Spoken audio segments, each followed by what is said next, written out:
Hey there, everyone. It's GG's Sober Son. January 2nd. We are in the 24-hour day book. And I'm trying to find the page here. January 2nd. What makes AA work? The first thing is to have a revulsion against myself and my way of living. Then I must admit I was helpless. That alcohol had me licked and I couldn't do anything about it. The next thing is to honestly want to quit the old life. Then I must surrender my life to a higher power, put my drinking problem in his hands, and leave it there. After these things are done, I should attend meetings regularly for fellowship and sharing. I should also try to help other alcoholics. Am I doing these things? Yeah, I like that. I must surrender my life to a higher power, put my drinking problem in his hands, and leave it there. Attend meetings regularly for fellowship and sharing, and also help other alcoholics. And I've shared before my sort of routine for doing that. And I don't know that I necessarily have to have a revulsion against myself.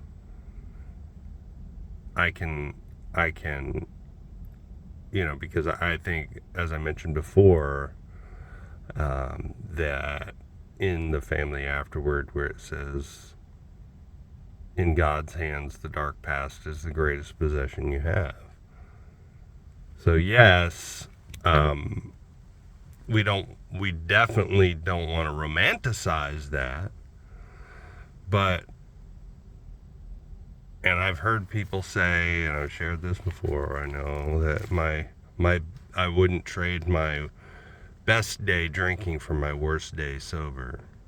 I've heard people say that, and I understand where they're coming from, but that's to suggest that, alcohol didn't give me anything, right? And I had some good times. There are things that I don't think I would have done had I not had alcohol in me. You know what I mean? But it may be a good friend, alcohol, but it's a cruel master. And I don't know really at what point it became that, but that revulsion has to be toward the disease of alcoholism and everything that led to it. And it could be my point of view, but it can't be against myself, because I'm a child of God with infinite worth. I can't, be, have a revulsion toward myself.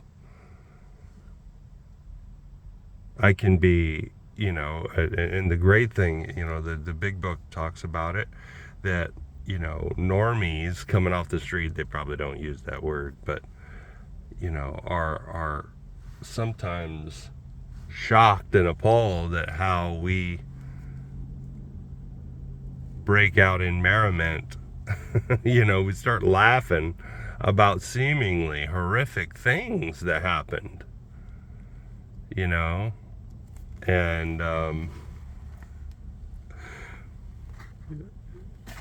and but it's because we know we don't have to do that anymore.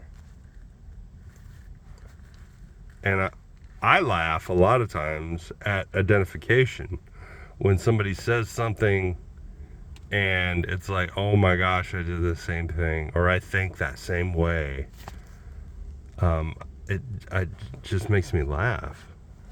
And people who don't understand might be horrified by my laughter, at the type of laughter that comes out in AA meetings. And I find AA meetings where there is no laughter almost unbearable. And yeah, went to one yesterday that was kind of that way. It's like, oof, I hadn't been to it in a long time, and people were quite stoic. And, it's not my home group, so that's good. Meditation for the day. You are so made that you can only carry the weight of 24 hours, no more. If you weigh yourself down with the years behind and the days ahead, your back breaks. God has promised to help with the burdens of the day only. If you are foolish enough to gather again that burden of the past and carry it, then indeed you cannot expect God to help you bear it. So forget what lies behind you and breathe in the blessing of each new day. And I guess, I think I've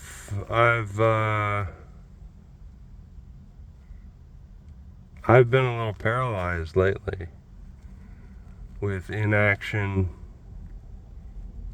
It's a combination of the past and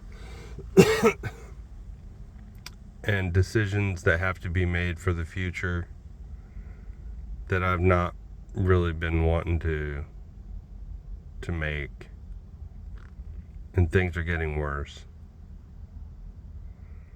And so I have to make a decision, and I have to take action. But I don't have to, like, planning is a present tense activity. I heard one old timer say, and it's so true. Planning for the future is a present tense activity. I just can't plan the outcome. I have to do the next right thing today to set my future self up for the best.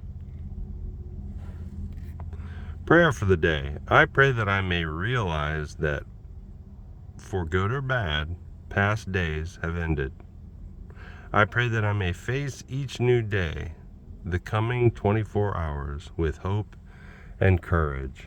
And yes, I've experienced a little bit of dread of the future, fear of the future kind of thing. And I think that's really what society would have us, where society would have us, in fear of the future, and fear, and there's this recent term that's come up that I identify with so much. They call it doom scrolling. Like, as you scroll through your social media news feed, or scroll through whatever platform you use for news, it's nothing but doom and mayhem, and it does seem like a lot of the news outlets are really into fear and divisiveness, and I call it fear and outrage porn. And a lot of people are addicted to it. But in AA, we don't have to. We have a common purpose.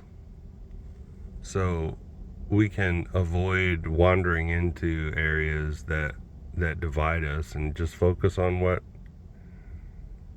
keeps us together. And that's one small, teensy weensy benefit of many benefits of being a member of Alcoholics Anonymous. So I'll keep coming back. I sure hope y'all do too. Chin up, aim up, rise up. Love you.